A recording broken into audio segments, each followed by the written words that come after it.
calon yang berikutnya harus sudah mengantisipasi bahwa dia harus punya kemampuan untuk menyelesaikan konflik. Tidak hanya antar parisade dengan parisade yang lain, antar umat dengan umat, semua dia harus mampu meredam ini. Punya perlakuan para pengurus parisade pusat dan daerah tidak konsekuen.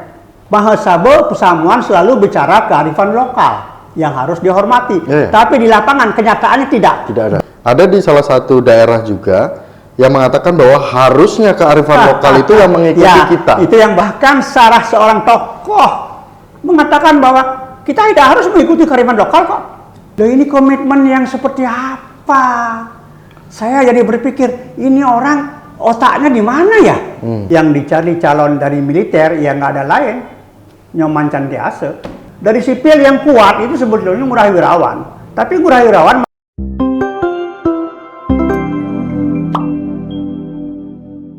Om Swastiastu, Rahayu pemirsa Hindu Channel. Hindu Channel hari ini akan membahas dua hal yang menarik terkait dengan khususnya kehinduan. Yang pertama adalah pemimpin Hindu ataupun ketua PHDI, ketua PHDI umumnya ya, khususnya ini siapa yang layak dan siapa yang tepat memimpin khususnya di majelis Hindu kita, karena banyak beberapa hal yang memang perlu dibenahi terkait dengan kondisi umat. Yang layak siapa, yang tepat siapa, dan bagaimana harapan umat yang mungkin diharapkan seperti itu. Dan yang kedua terkait dengan statement yang beredar di via WhatsApp yang mengatakan mungkin ada salah satu PHDI di salah satu daerah bahwa harusnya kearifan lokal itu yang mengikuti kita. Kita itu yang menyampaikan mereka adalah dari Bali seperti itu. Bukan kita yang mengangkat kearifan lokal. Nah, ini menjadi kontroversial khususnya di umat Hindu di daerah tersebut. Ini sangat memprihatinkan ya ada statement itu. Dan hari ini kita bahas bersama dengan Aji Dewa Suratnaya. Swastiastu, Ji. Swastiastu. Kemarin kita sudah membahas terkait dengan Jeru Gede yang memang sempat menjadi perbincangan di umat Hindu. Terkait dengan ketua PHDI bagaimana, Ji Dewa? Kan bentar lagi nih pemilihan.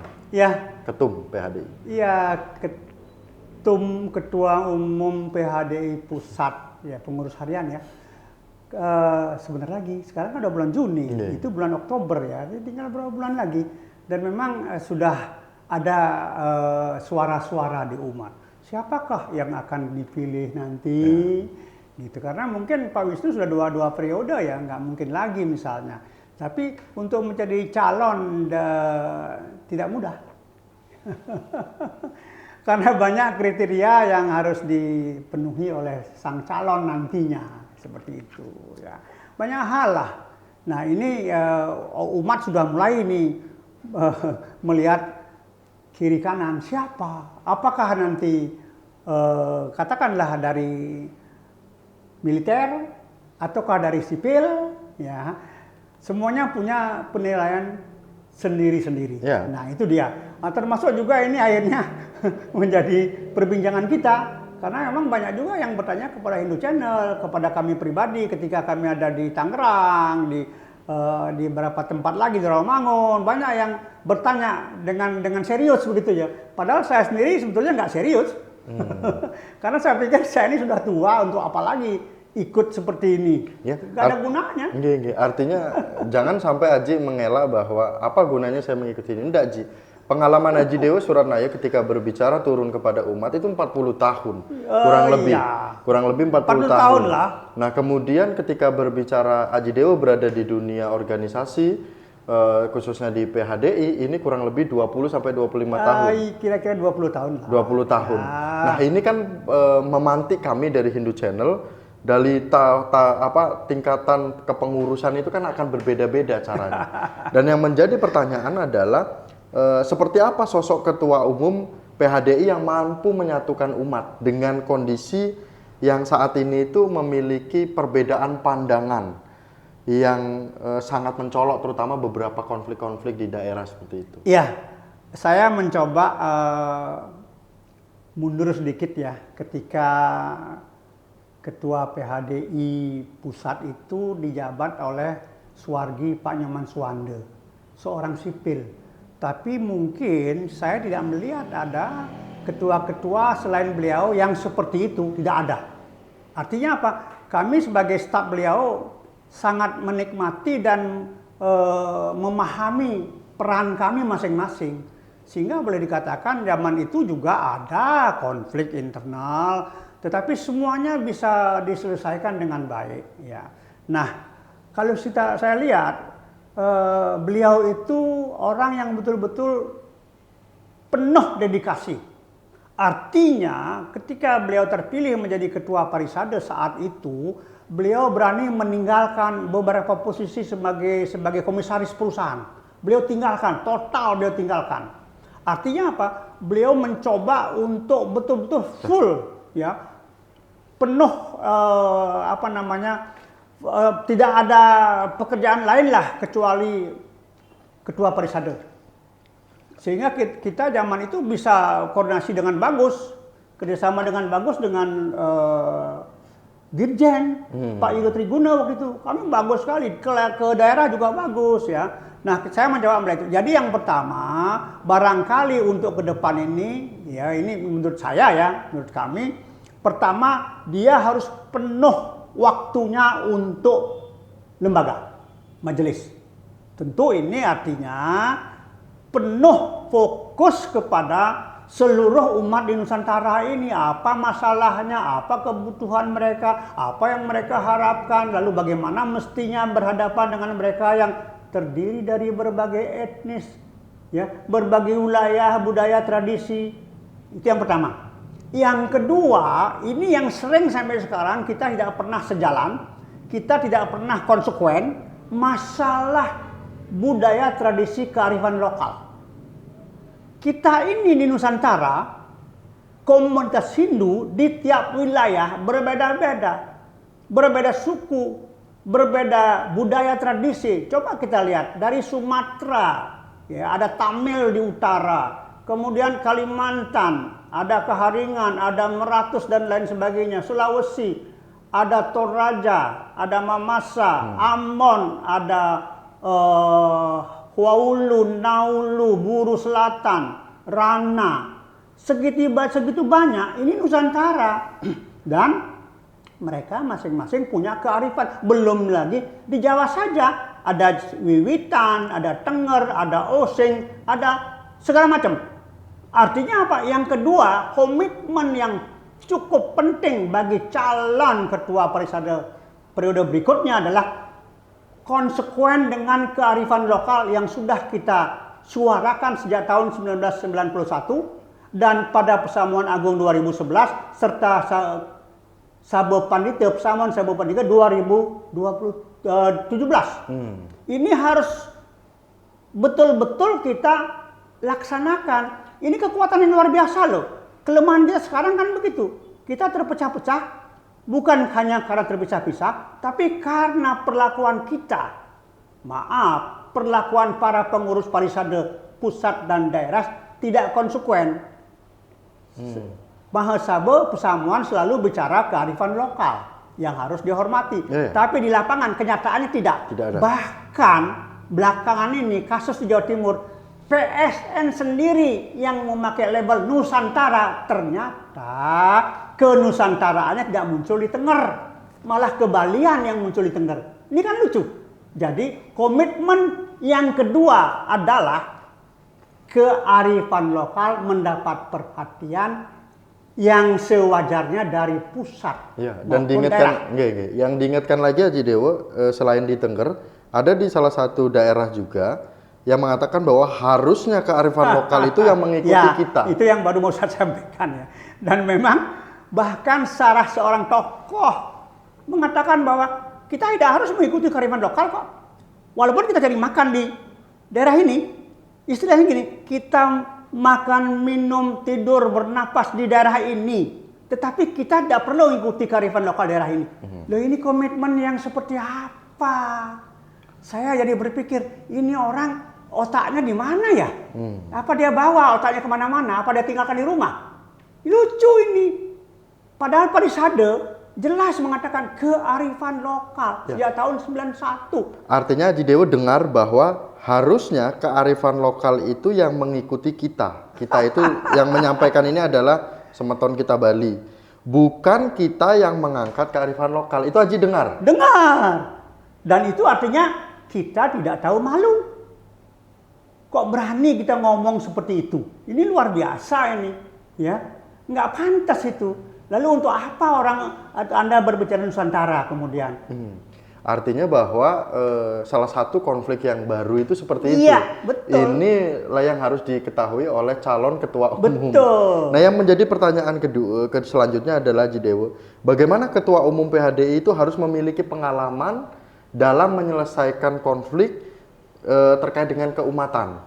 Nah, mengapa perlu memiliki kemampuan jelas itu? Perlu untuk memiliki kemampuan itu karena begini, konflik antar umat kita tidak hanya seperti sekarang misalnya parisade versus parisade, kan begitu? Bukan, bisa saja konflik itu muncul internal antara parisade misalnya, di dalamnya antara orang-orang parisadenya, pengurus-pengurus parisadenya yang saling curiga misalnya, itu udah konflik dan calon berikut harus mampu meredam itu. Tidak harus memihak satu kelompok atau kelompok yang lain, selesaikan itu. Jadi ingat, konflik itu akan selalu muncul. Oleh karena itu, calon yang berikutnya harus sudah mengantisipasi bahwa dia harus punya kemampuan untuk menyelesaikan konflik. Tidak hanya antar parisade dengan parisade yang lain, bahkan antar parisade dengan dirjen, antar parisade dengan penyuluh, antar umat dengan umat, semua dia harus mampu meredam ini, punya kemampuan itu dan mau.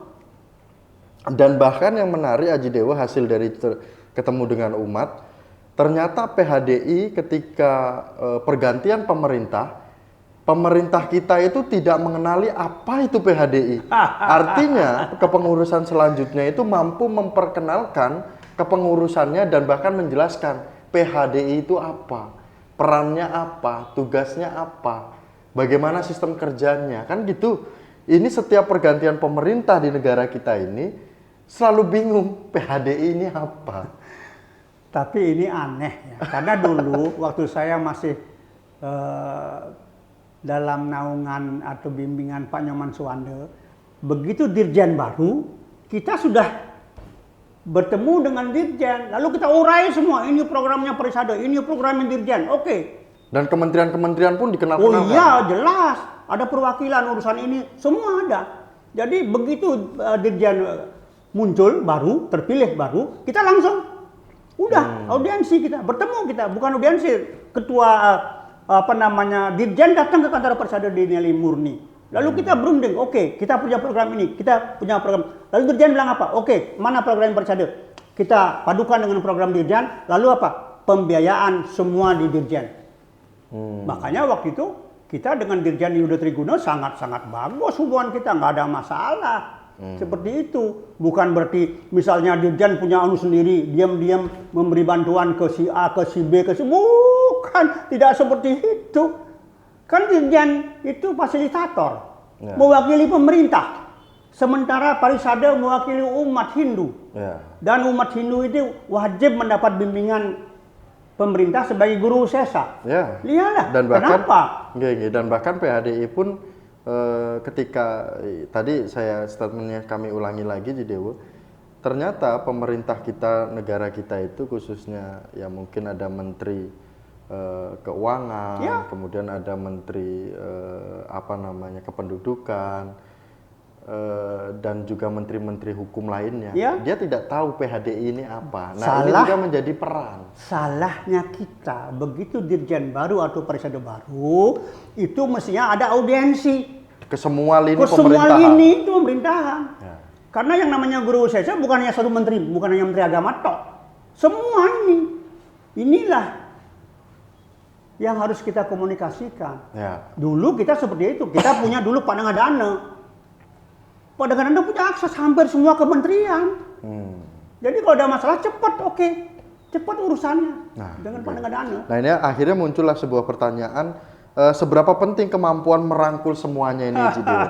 Kayak mungkin ketua dengan lembaga muda, dengan Sabu Pandite, Sabu Walake, organisasi lainnya, dan bahkan ketua umum organisasi lainnya seperti itu. Seberapa penting kita merangkul semuanya itu? Sangat amat penting.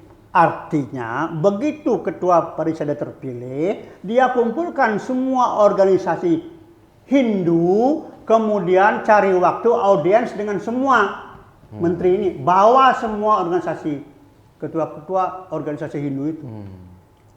Artinya memang diperlukan. Dan catatan Haji Dewo untuk PHDI perkembangan dari dulu sampai sekarang untuk ketua umum selanjutnya itu apa, Haji Dewo? Banyak hal yang harus diperbaiki ya. Saya tidak ingin mengatakan bahwa ketua-ketua sebelumnya tidak bagus, hanya mungkin peluang tidak ada karena beliau-beliau itu punya kesibukan lain, itu aja masalahnya. Makanya tadi pada awal saya katakan, calon ketua Parisada berikutnya ini harus menggunakan waktunya 100% untuk Parisada, dan banyaknya pengurus harian itu sebetulnya bisa dimanfaatnya untuk mewakili ketua umum ini, ketua Parisada ini ke seluruh provinsi secara rutin, sehingga umat di provinsi itu selalu merasa mendapat perhatian. Tidak seperti sekarang, ada yang merasa diperhatikan banget sekali, tapi ada juga yang merasa sama sekali tidak kenal siapa. Karena memang ya tidak pernah ada yang datang. Contoh ini. Acara Yadnya Kasodo kemarin. Apa pernah? Di Tengger.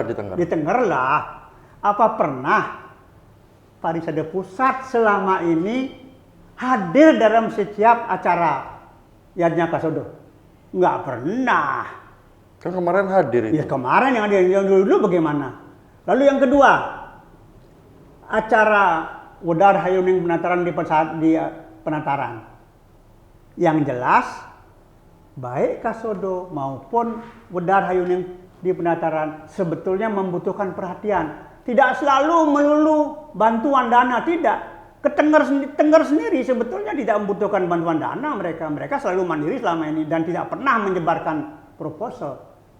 Tetapi kehadiran orang-orang pusat ini sangat dibutuhkan oleh mereka. Apalagi sekarang muncul statement bahwa karyawan lokal harus mengikuti kita. Hanya karena dulu Bali yang mengawali, seolah-olah Hindu diresmikan oleh pemerintah, diakui. Seolah-olah loh. Lupa bahwa Bali punya tugas memang itu. Memang Bali punya tugas untuk itu.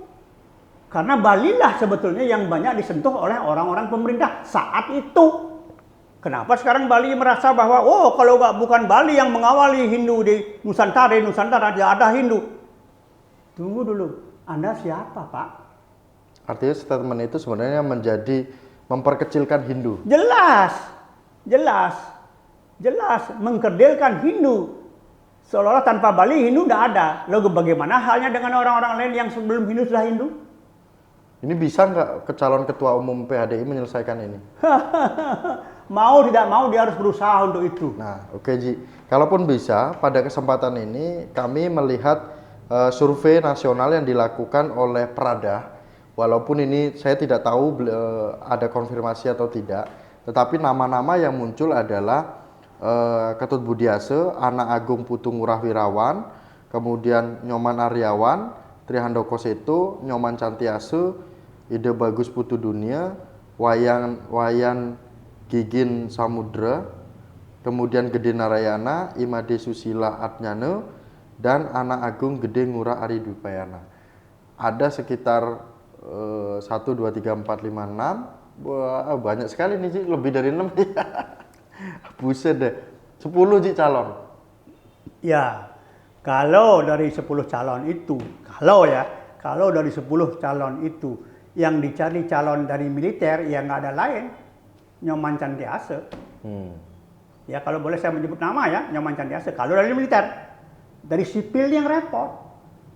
Dari sipil yang kuat itu sebetulnya Ngurah Wirawan. Tapi Ngurah Wirawan masih terikat dia dengan karirnya. Kalau karirnya masih seperti itu sampai Oktober nanti, nggak mungkin dia lepaskan. Ya, Ngurah Wirawan kuat. Baik secara non financial dan juga secara financial. Dan dia ngerti benar bagaimana berorganisasi. Sangat mengerti. Ada ajaran lain misalnya, seperti Nyoman Aryawan misalnya, orang jujur ini, ya, jujur, polos, sehingga kadang-kadang sering ditipu orang.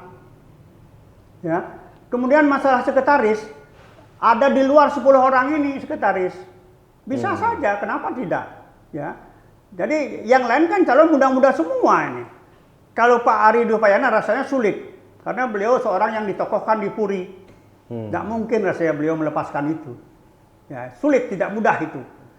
Ada siapa lagi Gigen itu pintar nyari uang, tapi sebagai seorang pemimpin yang menusantara rasanya tidak mudah. Tapi kita tetap butuh orang seperti ini. Ya. Jadi kalau masih kita bertumpu kepada calon yang berasal dari militer dan mau menggunakan waktunya 100% untuk umat, ya Nyoman Cantiasa. Dan pesannya untuk mereka-mereka yang akan terpilih menjadi ketua umum, apa saja yang harus diselesaikan di Indonesia khususnya keumatan, Cidewa? Sebetulnya bukan masalah, kalau masalah umat itu gampang. Tidak sulit masalah umat ya, tidak sulit. Masalahnya yang pertama ya masalah Parisade ini. Komitmen pertama setelah yang dua tadi yaitu selesaikan masalah itu. Selesaikan masalah itu. Terus jangan berpikir bahwa Hindu Nusantara itu adalah Hindu Bali. Ini komitmen yang nggak benar. Yang kedua, jangan menganggap bahwa kearifan lokal itu harus mengikuti Hindu Bali hanya karena Hindu pertama kali seolah-olah disahkan oleh negara oleh Bali, seolah-olah. Tapi ada komitmen di sana, ada komitmen niskala di sana. Kenapa Bali yang harus menyelesaikan masalah itu? Karena Bali menanggung beban. Setelah Majapahit runtuh, Bali lah yang menjadi tumpuan. Sehingga kalau Bali tidak menjadi awal dari Hindu di Nusantara itu, percuma dia menjadi tumpuannya Majapahit. Itu sebabnya. Jadi jangan mengatakan karena Bali mengawali, maka Bali harus diikuti. Tidak bisa. Karena Bali menanggung beban, membawa beban dari Majapahit dan menjadi tumpuan, maka dia harus mengawali itu. Itu sebabnya. Jangan salah. Jangan menganggap bahwa karena Bali mengawali. Bukan. Ada nilai lain di sana. Diskusi kita tidak terlalu panjang. Intinya adalah ini adalah suara umat. Dan ketika kita berbicara suara umat, banyak sekali permasalahan-permasalahan yang hari ini kita tidak keluarkan, tetapi mohon diidentifikasi di mana bagian permasalahan-permasalahan, baik kearifan lokal, baik ekonomi, baik fasilitas keagamaan, itu mungkin banyak sekali yang harus diselesaikan.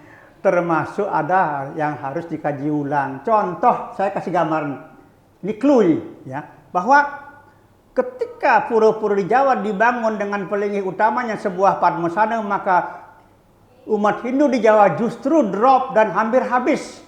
Artinya bangunan utama padmasana di Jawa ini belum memenuhi harapan umat Hindu sebagai bagian daripada Hindu Nusantara yang akan berkembang dan membesarkan serta memuliakan kembali Hindu di Nusantara ini. Oke.